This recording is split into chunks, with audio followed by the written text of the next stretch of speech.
આવો તમને ગાડી બતાવું 2023 માં એક્સપાયર થઈ 2023 વખત વાહ વાહ આચો પૈકા આ ઇન્સ્યોરન્સ નથી આ ગાડીનો ઇન્સ્યોરન્સ ફોન પકડવાનો એટલે પબ્લિક ના 700 રૂપિયા લૂંટવા માટે આખી સ્વરૂપે રાક્ષસ રૂપિયા આવે છે અને ખાલી નો પાર્કિંગ ના ચાર્જમાં 700 રૂપિયા ગાડી ટોઈંગ કરવામાં આવી નથી અને કેસ જ માંગે છે ગાડી ટોઈંગ કરવામાં આવી નથી 500 રૂપિયા દંડ છે પબ્લિક ને બોલતું ગાડી ટોઈંગ કરવામાં નથી અમારા પગાર અને અમારા ટેક્સ ના રૂપિયા હાલે એટલું યાદ રાખજો સમજાણું બધા એમ જ હાલે ટેક્સ ની વાત નહીં કરવાની બધા ટેક્સ ભરે છે પગાર નથી લેતા ને અમે ન લેતા તો તમારો પ્રશ્ન છે આ તો વાત ઈ છે કે તમે અમારા પગાર હાલો અમારી સેવા માટે છો તમારા સેવા માટે નથી સરકારની સેવા માટે છે સરકારની સેવા કરો હો ને તો અમે જોઈએ છીએ સરકારની તિજોરી ભર્યા છે આ પબ્લિક ની સેવા માટે નથી હોતા હવે હાલો લઈ લો ગાડી આગળ સાઈડમાં ગાડી લઈ લો પેલા ઉતાર લેજો ભાઈ પોતાની ગાડી પેલા સાઈડમાં રાખો ને પછી પબ્લિક ની ગાડી કાઢો કેટલા હેરાન કરે છે ભલે હેરાન કરે બોલજો આ બેન બધા બોલજો આ બધા પોતાની રીતે ઓલી બે ગાડી રાખજે આ પોતાનું જયારે આવે ને પોતાની રીતે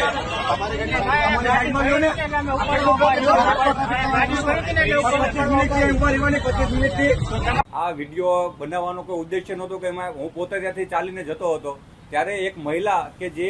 રિક્વેસ્ટ કરે છે કે મારી પાસે ઓનલાઈન પૈસા છે છતાં ટોઈંગ વાળા ઓનલાઈન પૈસા લેવાની ના પાડે છે કે મારા ડ્રાઈવરના ખાતામાં નાખી દો એટલે જે કોઈ ઓથેન્ટિક વસ્તુ નથી આ વસ્તુ જયારે મારા નજરમાં આવી ત્યારે મેં સાહેબને જાણ કરવામાં આવી તો સાહેબ દ્વારા એવું કહેવામાં આવ્યું કે તમે કોણ છો મને કહી શકાય કે મેં કીધું કે હું એડવોકેટ છું કે જે હોય તે સાઈડમાં વહી જાઓ આમના પાસે પૈસા તો લેવામાં આવશે આવી મને ઘટના કહેવામાં આવી ત્યારબાદ મેં તે લોકોને સાહેબને મેં કીધું કે સર રિક્વેસ્ટ કરી કે સર એવું હોય તો હું એ બેનના જે પૈસા છે એ આપી દઉં અને ખાતામાંથી મારામાં લઈ લઉં એટલે જે રોકડા લેવડ દેવડ થઈ તો મને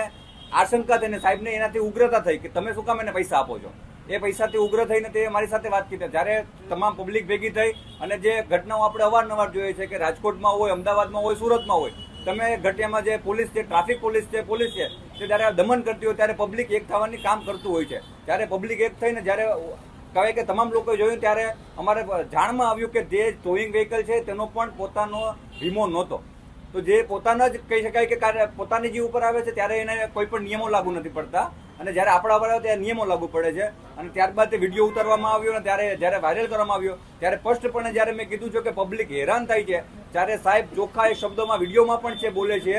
કે પબ્લિક હેરાન થતી હોય તો ભલે થાય અને ત્યારબાદ બીજા સર મેં શબ્દ કીધું કે સાહેબ તમે અમારી સેવા માટે છો ત્યારે તે ઓછો અવાજમાં એવું બોલે છે કે અમે સરકારની સેવા માટે છીએ અમે આની રજૂઆત જ્યારે અમે છે કે કોઈ પણ સીપી સાહેબને તમામ લોકોને કરેલી છે કે ભાઈ તમે ટોઈંગ જે કોઈ પણ છે જે ટીઆરપી જવાન છે તેનું કામ માત્ર ને માત્ર ટ્રાફિકને હળવું કરવાનું છે પણ આપણે અવારનવાર જોયું છે કે કોઈ પણ ચોકડીએ જઈએ કેકેવી સર્કલ હોય ઇન્દિરા સર્કલ હોય કે આપણે પછી કોઈ પણ રિંગ રોડ હોય નવો રિંગ રોડ હોય ત્યારે તે લોકો ઉઘરાણા કરતા હોય છે આપણી નજરની સામે આવતું હોય છે ત્યારે આપણે કોર્ટના દ્વાર ખકડાવશું એ 100% પણ હું પબ્લિકને અહીંથી રિક્વેસ્ટ કરીશ આપ તમામ પ્રેસના માધ્યમથી કે જ્યારે પણ તમને આવું દેખાય તો એક તમારી અંદર તમે પોતે પણ તમારી પાસે ફોન છે એ ફોનમાં એક વખત રેકોર્ડ કરો અને એક વખત તમે જાગૃત બનો અને મારા સુધી પહોંચાડો મીડિયા સુધી પહોંચાડો મીડિયા અને અમે તમામ એડવોકેટની ટીમ તમારી સાથે છીએ અને જે કોઈ પણ આવા જે કોઈ પણ ઉઘરાણા કરતા પોલીસ છે તેને શાંત અને ઠેકાણે લાવવાનું કામ અમે કરવાના છે